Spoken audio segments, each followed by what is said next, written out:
Bonjour, bonjour, monsieur l'assistant Gando. Comment vous allez? Oui, oui, ça va très bien, professeur. Vous avez fini l'installation de de matériel ou on peut attendre encore?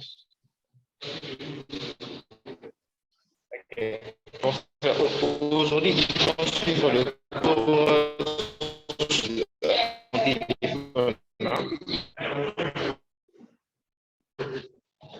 Oui, ils vont suivre le téléphone, avec mon téléphone. Ils vont utiliser leur téléphone, c'est ça que vous avez dit? Et d'autres vont se connecter. D'accord. Donc, ça dit que moi, je peux déjà commencer, c'est ça? Je peux commencer? Bon, oui, d'autres vont utiliser leur téléphone. Je vois, il y a Cécile qui se connecte. Je ne sais pas si j'aurai encore 3 heures parce qu'ils m'ont demandé de payer l'abonnement. Je ne sais pas si ça sera encore 3 heures continue, mais sinon, si ça coupe, je vais encore relancer le lien. Donc, je ne sais pas si ça sera, donc après 40 minutes, ça, je ne sais pas. Mais si ça coupe, je vais relancer encore.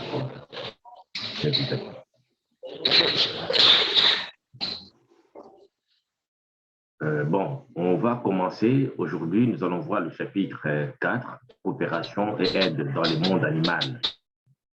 C'est comme nous avons dit, nous sommes en train, dans ce cours, nous cherchons à établir la similitude ou le trait de ressemblance entre le comportement, les sociétés animales et les sociétés humaines. Et nous avons dit que nous avons choisi d'étudier les sociétés animales parce qu'il s'agit de sociétés qui ne sont pas émotives. Et vous allez voir plus loin, lorsque nous allons parler de règlement des conflits, vous verrez que dans le règlement des conflits, l'homme étant intelligent, l'homme peut amener les conflits plus loin qu'un animal. Voilà, à cause des émotions, à cause de l'intelligence. Voilà pourquoi nous avons choisi les sociétés animales. Alors aujourd'hui, nous allons voir le chapitre 4, coopération et aide dans le monde animal. Nous nous intéressons à cet aspect parce que 150 espèces animales se sacrifient pour les autres. Et pourquoi les espèces vont coopérer? C'est tout simplement, c'est une façon de protéger ses propres gènes, donc, ou d'assurer leur pérennité. Ainsi, donc, l'aide dans les sociétés animales consiste à nourrir les autres et à les protéger. Et lorsque une espèce animale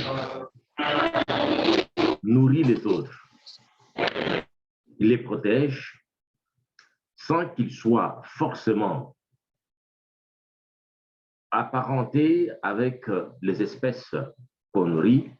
On parle dans ce cas de l'altruisme. Alors, quels sont les facteurs qui déterminent ce type de comportement social et comment celui-ci a pu être sélectionné chez les poissons, les oiseaux et les mammifères? Comment une espèce peut se sacrifier pour essayer, n'est-ce pas, de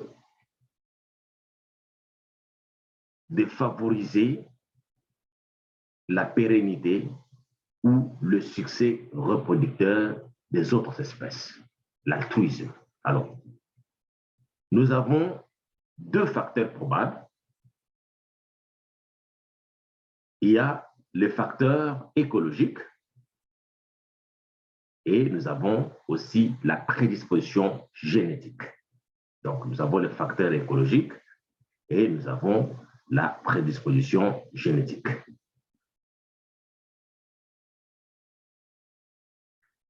En rapport avec les contraintes écologiques, l'écologie, comme vous le savez, c'est l'étude des interactions entre les organismes vivants et les organismes vivants avec leur milieu. Et dans ces interactions avec les milieux, il peut y avoir saturation de l'habitat et manque de partenaires sexuels. Donc, il y a, comme nous avons dit, que l'écologie étudie des interactions entre organismes vivants et aussi les organismes vivants avec leur milieu. Dans l'interaction entre les organismes vivants, il peut arriver que le rapport sexe-ratio ne soit pas respecté, qu'il y ait beaucoup plus de mâles, moins de femelles, ou qu'il y ait plus de femelles, moins de mâles. Ainsi donc, on parle donc de la saturation. Et il peut aussi avoir saturation de l'habitat. Dans un habitat, dans un territoire, il peut arriver qu'il y ait donc beaucoup de femelles, ou qu'il n'y ait pas assez d'espace, n'est-ce pas, pour s'abriter. Et c'est ce qu'on appelle donc contrainte écologique. C'est ces contraintes, telles que contraintes écologiques que je viens de citer, qui peuvent pousser certains organismes, certaines espèces à apporter de l'aide aux autres. Nous avons aussi la prédisposition génétique. Nous avons la prédisposition génétique, c'est-à-dire que les organismes cherchent à aider, et l'aide, c'est un peu un comportement qui peut être aussi génétique.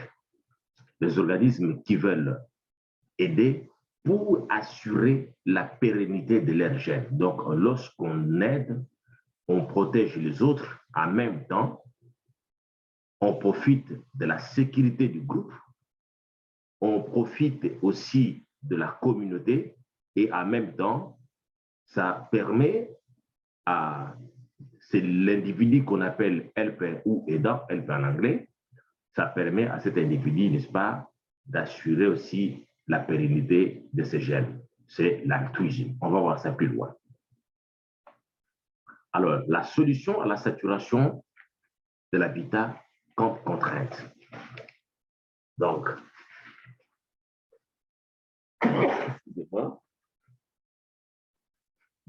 l'aide, c'est quoi? En fait, dans le monde animal, dans la coopération, l'aide peut être vue comme une solution à la saturation de l'habitat comme contrainte. Lorsque l'habitat est saturé, il y a les individus qui viennent aider parce qu'on peut trouver de l'habitat, un endroit pour s'habiter, un endroit pour se nourrir. On peut trouver les partenaires sexuels que lorsqu'on est dans ces milieux-là.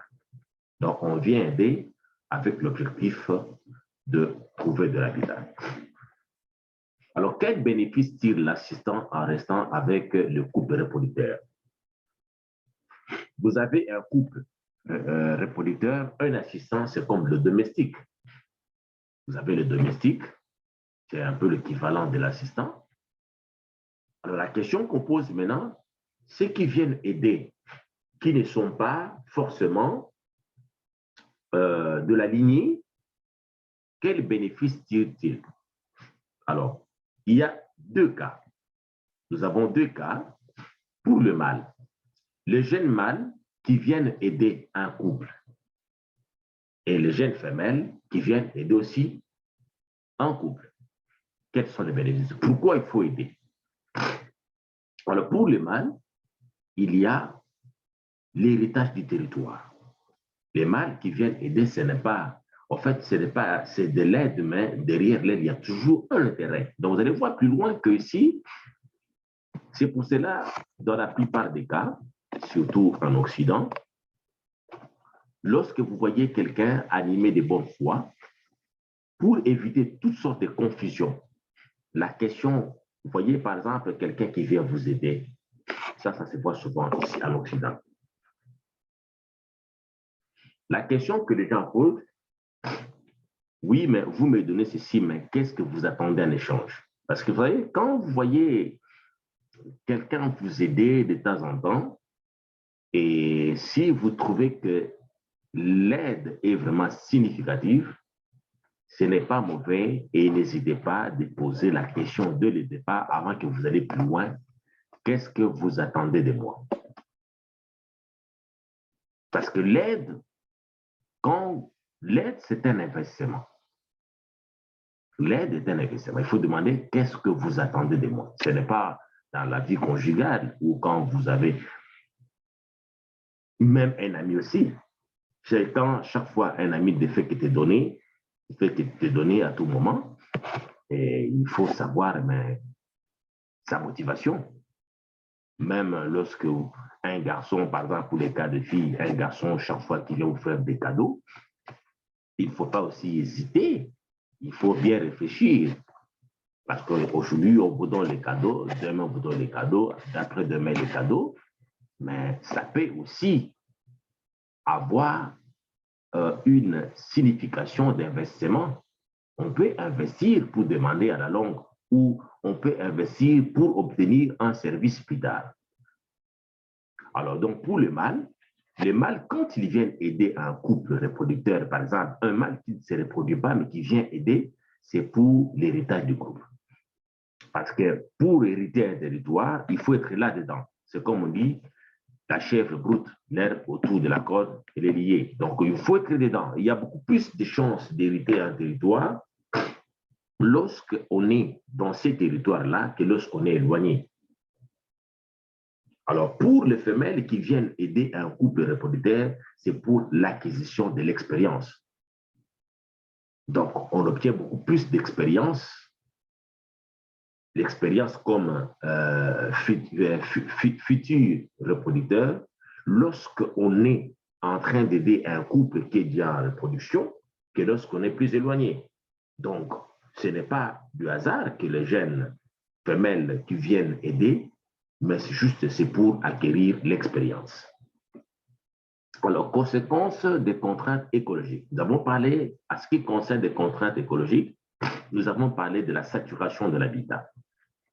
On a parlé de la saturation de l'habitat comme contrainte écologique. Nous avons aussi parlé de manque de partenaires sexuels. Deux contraintes écologiques, saturation de l'habitat qui devient saturé, et puis il y a le manque de partenaires sexuels. Ça, on a parlé.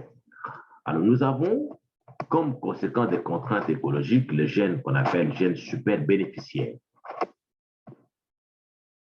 Ce sont des gènes facilement identifiés comme apparentés de l'individu qui aide. Donc, ce sont les gènes super bénéficiaires. C'est quoi? Ce sont des gènes qui sont facilement identifiés comme apparentés de l'individu qui l'aide.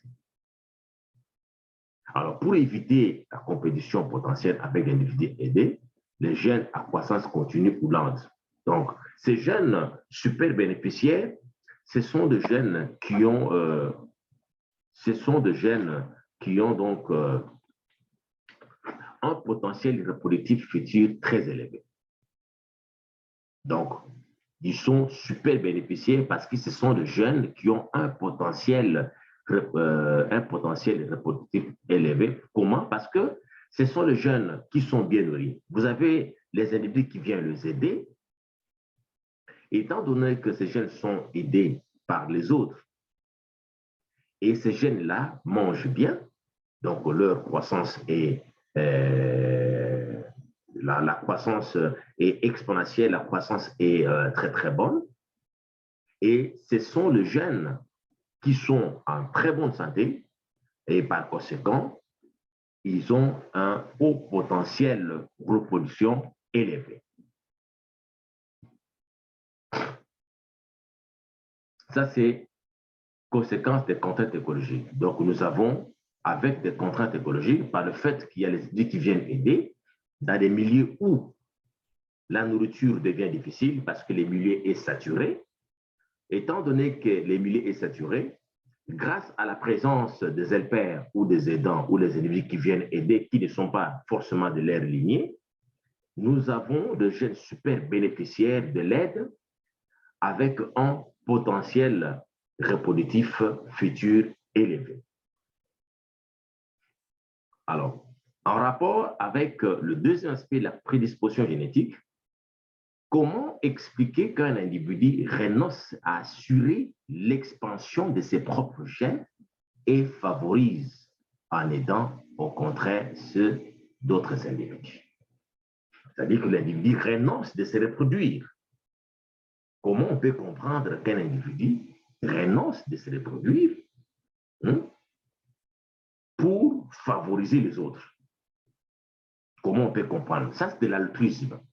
Mais au fond, qu'est-ce que cache l'altruisme? Ce chapitre, c'est très important, comme je le disais, que vous savez, vous allez dans ce chapitre plus loin comprendre l'importance de ce qu'on appelle l'investissement. L'investissement. Investir dans les relations. Il faut investir dans les relations pour augmenter son carnet d'adresse. Vous allez voir que les gens... Et c'est un chapitre qui va aussi vous montrer comment est-ce qu'on peut même préparer les élections. Comment on peut gagner aux élections? Vous allez voir ça plus loin. Comment on peut investir?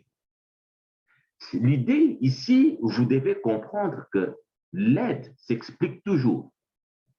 L'aide s'explique toujours. Quelqu'un d'autre dira que non, ben oui, on m'a aidé avec le Minerva. L'aide, ça peut également être aussi, peut aussi avoir l'aspect à ce qui compte dans la société humaine. Lorsqu'on aide, on peut aussi aider, faire du bien, tout en espérant, pour les chrétiens, tout en espérant aller au paradis. Ça peut aussi être une motivation pour faire du bien. On sait que si je ne fais pas du bien, si je n'aide pas les pauvres, moi je n'irai pas. Ça peut aussi être, il y a toujours une motivation qui pousse quelqu'un à faire du bien, à aider. Et ceci, c'est valable même dans le monde animal. C'est ce que nous sommes en train de voir. Et voyez, comme je disais que c'est un tremplin. Les cours que je vous donne, la zoosociologie, c'est donc un tremplin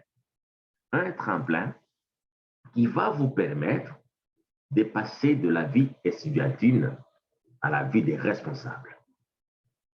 Parce que vous allez bientôt quitter l'université.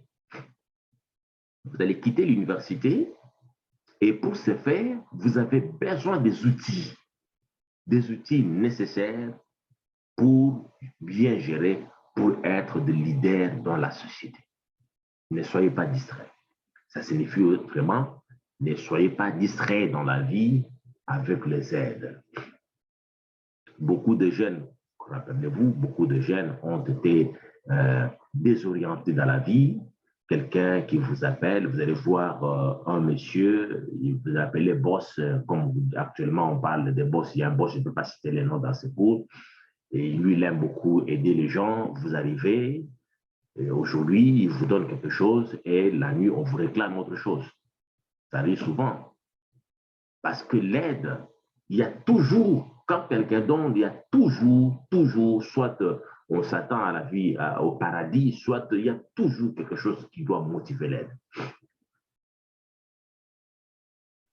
Alors, si on admet que la sélection agit au niveau du groupe des parents, faisant ainsi valoir une aptitude Darwin globale de gènes, incluse d'ordre de gènes, l'aptitude Darwin apparent s'explique par le fait que le gène qui détermine les comportements altruistes entre le parenté contribuerait à la réussite des meilleurs gènes, mais aussi pourrait persister eux-mêmes au fil des générations.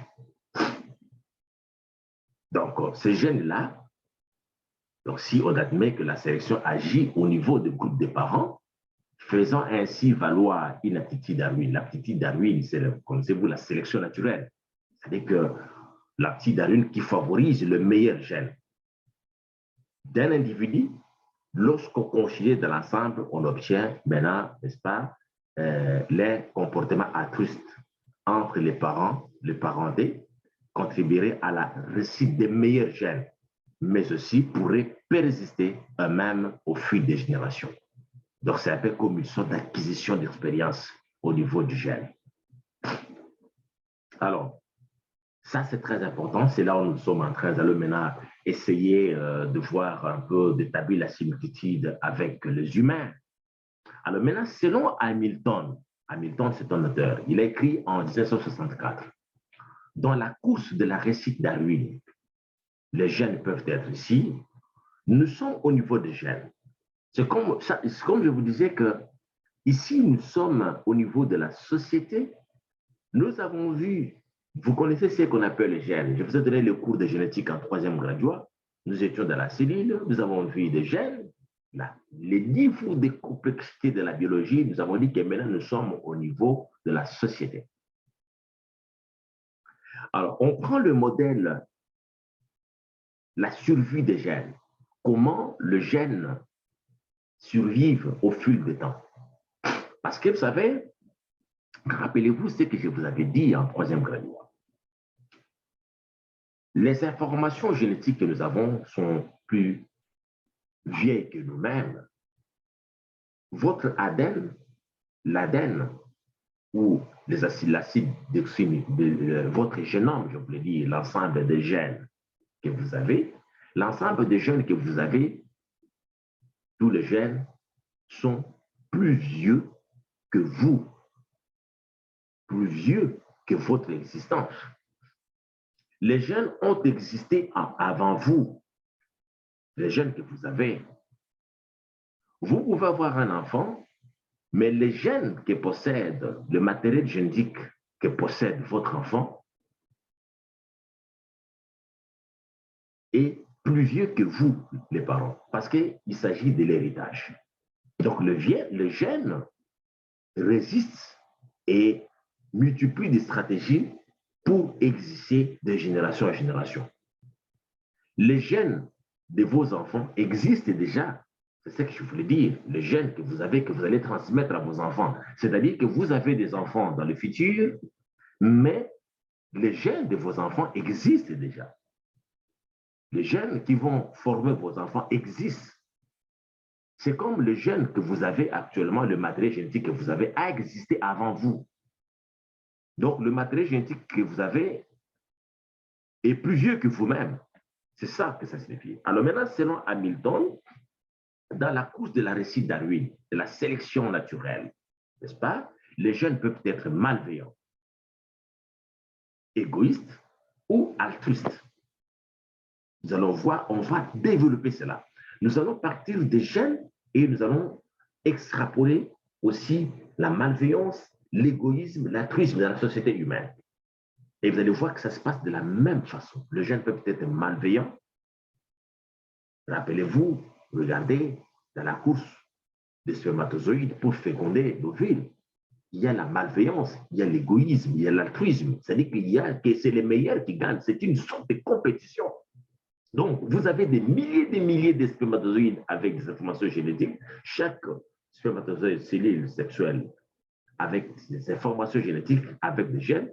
des milliers qui vont à la course pour féconder un ovume. Donc, dans cette course-là, il y a la malveillance, il y a l'égoïsme, il y a l'altruisme. Ils se battent qui sera le meilleur, n'est-ce pas? Et c'est le meilleur, n'est-ce pas? C'est le meilleur qui va féconder l'ovume. Nous sommes dans cette course-là. Et c'est ce qui se passe exactement dans la société humaine. Dans les sociétés animales, ça se passe exactement. Nous avons la malveillance, nous avons l'égoïsme, nous avons l'altruisme. C'est exactement comme les gènes, exactement comme les spermatozoïdes. Alors, la malveillance chez le poisson, les oiseaux et les humains. C'est quoi la malveillance? C'est quoi la malveillance? Voici les synonymes de malveillant. Agressif, aigre, antipathique, baveux, plaisant, cacanier, complaisant, désobligeant, fieux, haineux, hostile, inamical, indisposé, méchant, médisant, malvol, malin, mal intentionné, mauvais, venimeux. Vous voyez, tous ces adjectifs que nous utilisons concernent le malveillant. Un individu agressif, c'est un malveillant, parce que l'agressivité n'est pas bon. C'est un malveillant. Et voyez, tous ces concepts que vous voyez ici, que nous avons, ce sont des concepts qu'on trouve dans le monde animal, chez le poisson. Il y a les poissons malveillants, les oiseaux malveillants et les humains. Quand quelqu'un est haineux, une personne haineuse et malveillante. Alors, pour les cas de poissons, nous avons ces poissons qu'on appelle princesses. L'Amphalogus bricardi, dans le lac Tanganyika. C'est un poisson malveillant. C'est un poisson malveillant qui est capable de distraire les autres, de détruire les œufs des autres, n'est-ce pas? Détruire les œufs des autres pour que les laisser. Donc, c'est un poisson qui détruit les œufs des autres. Donc, il y a beaucoup d'œufs pour que ces gènes puissent se trouver assez de nourriture dans les milieux. Ils s'arrangent à détruire les œufs des autres poissons pour que dans les milieux, qu'il reste que la présence de ces œufs et que dans les milieux, qu'il reste que cette espèce-là. Donc, ça, c'est de la malveillance. Alors, avec ce que je viens de dire, vous regardez quel est l'adjectif qui correspond le mieux du poisson princesse dans tous les mots synonymes de malveillant que nous venons de donner ici. Nous avons le cas de coucou gris. Alors, ici, son comportement est caractérisé par la pratique du parasitisme découvert. Parasitisme découvert. Les coucous, qu'est-ce qu'il fait? Les coucous remplacent les œufs, ces œufs dans l'autre coucou. De telle sorte que, donc, quand le coucou arrive dans un nid, les coucous enlèvent les œufs du propriétaire de ce nid pour le remplacer par ses œufs. Ainsi donc, les coucous peuvent faire tout ce qu'ils veulent et c'est l'autre qui va commencer à couvrir ses propres œufs. Donc, ces œufs sont couverts par l'autre. L'incubation des œufs de coucou se fait par l'autre oiseau. Mais où sont partis les œufs de cet oiseau-là? Les œufs sont détruits. Et l'oiseau qui va incuber les œufs de l'autre dans l'esprit, croyant que c'est s'agit de ses propres œufs. Vous allez voir ici quel est le mot qui correspond à cela. Quel est le mot qui correspond à cela? Et voilà, ici nous sommes là. Ça, c'est on appelle ça la malveillance. La malveillance, il y en a chez le macaque et le babouin aussi.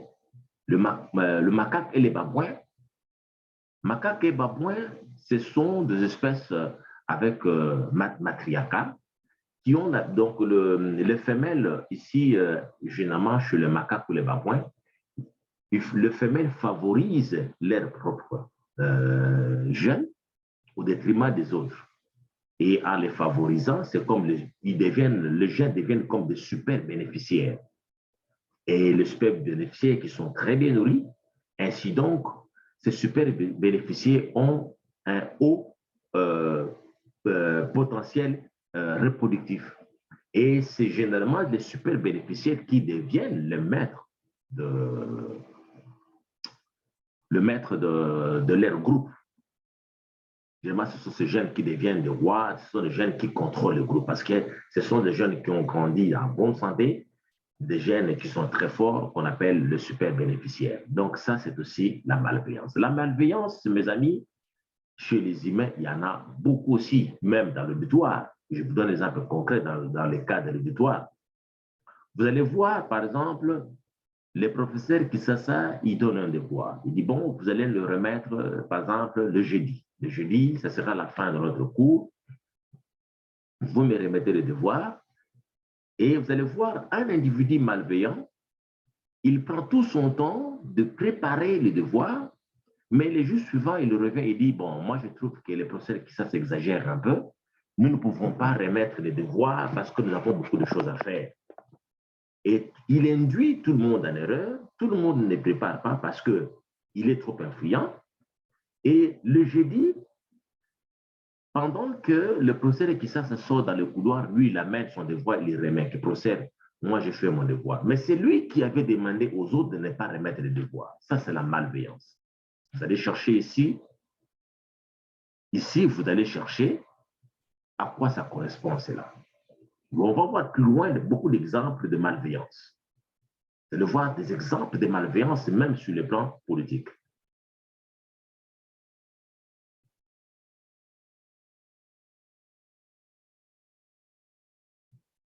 Excusez-moi, ici, on me dit que vous manquez de temps. Cette réunion se terminera dans 10 minutes. Passez au niveau supérieur pour supprimer 40. Là, il faut que... Je ne sais pas qu'est-ce qu'il faut faire. Donc, comme je disais que si ça coupe dans 10 minutes, nous serons obligés de relancer.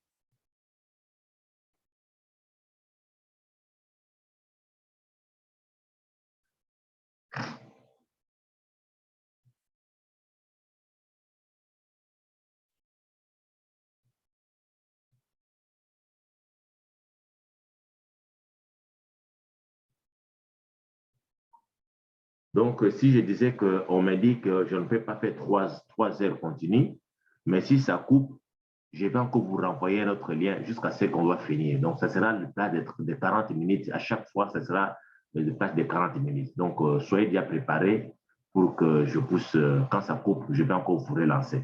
C'est ce que je vais vous dire. Donc,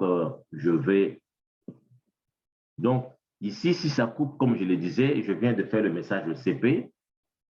On pourra peut-être couper, ça va couper dans 10 minutes. Ne soyez pas inquiets, je vais relancer, je vais vous envoyer encore le lien. Est-ce que quelqu'un a compris? Je ne veux pas que vous soyez surpris. Est-ce que quelqu'un a compris? Où est l'assistant Gandhi? L'assistant Michel, je ne le vois pas.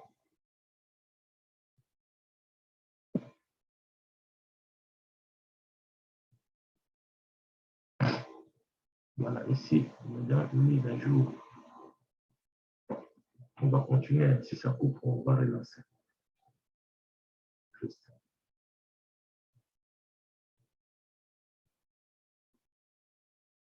Alors, ici, la malveillance, j'ai dit que voici ça, ce sont des synonymes chez les poissons, les oiseaux et les humains. Alors, le cas de malveillance chez les humains. Regardez un peu, ici, nous devons retenir que les concepts sont magiques. Ça, c'est un exemple chez les humains. Exemple. Voici les expressions qui caractérisent la malveillance. Les Africains sont pauvres parce qu'ils ne contrôlent pas les naissances. Ça, c'est le président Emmanuel Macron qui a dit ça. Je crois que, je ne sais pas, dans une interview, le président, oui, professeur, nous avons compris, c'est bien. Ça, c'est le président Emmanuel Macron qui a dit. Donc, les Africains sont pauvres parce qu'ils ne contrôlent pas les naissances. Donc, on fait semblant comme si on veut aider les Africains pendant que leurs populations ont vieilli, mais au fond, ce n'est pas qu'on veut nous aider, mais parce qu'on est jaloux, on a envie de la population africaine qui est une population jeune. Mais c'est la malveillance. C'est la malveillance qui correspond à ce qu'on appelle malintention. Et ce sont des propos désobligeants.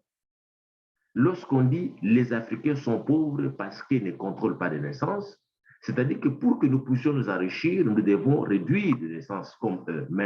Et pendant qu'ils ont des problèmes, ils les regrettent déjà parce que leur population a vieilli. Même les Chinois qui voulaient limiter les naissances, aujourd'hui en Chine, il y a beaucoup plus de vieux que de jeunes. Ils veulent maintenant revenir parce que le système doit évoluer naturellement. Ça, c'est de la malveillance chez les humains. L'autre exemple, nous devons prier pour les bourreaux de leurs concitoyens qui sont au pouvoir en RDC. Rappelez-vous, il y a le cardinal Ambongo, que j'apprécie beaucoup, qui a dit que nous puissions prier pour les bourreaux au pouvoir. Mais comment voulez-vous que vous puissiez prier pour les bourreaux au pouvoir? Donc, ça dit que ceux qui sont au pouvoir, ce sont les bourreaux. Ça, ce sont des propos aussi qui divisent. Ce sont des propos désobligeants. Ce sont des propos désobligeants lorsque les gens qui sont au pouvoir, vous les appelez aux bourreaux, les bourreaux. Ça, ce sont des propos désobligeants, c'est de la malveillance parce que ça crée des frustrations entre les gouvernants et les administrés. Nous avons aussi les gouvernements des médiocres. Vous voyez qu'avec ce concept de gouvernement des médiocres, Kabila dégage, les concepts sont magiques. On n'a pas besoin des armes pour essayer, pour détruire tout un gouvernement. On n'a pas besoin des armes pour détruire l'autre. Les concepts, rien qu'avec les concepts qu'on utilise, les concepts peuvent détruire. Par exemple, le gouvernement des médiocres. Ça crée déjà la frustration. Les gouvernements illégitimes. Regardez, depuis que nous avons commencé avec cette expression, ça c'est l'expression du président élu, Martin Fayoulou, qui appelle le gouvernement qui a gagné les élections, gouvernement illégitime. La vérité des urnes qui ne change pas l'ordre. Ça, c'est le cardinal Mosengo personnel.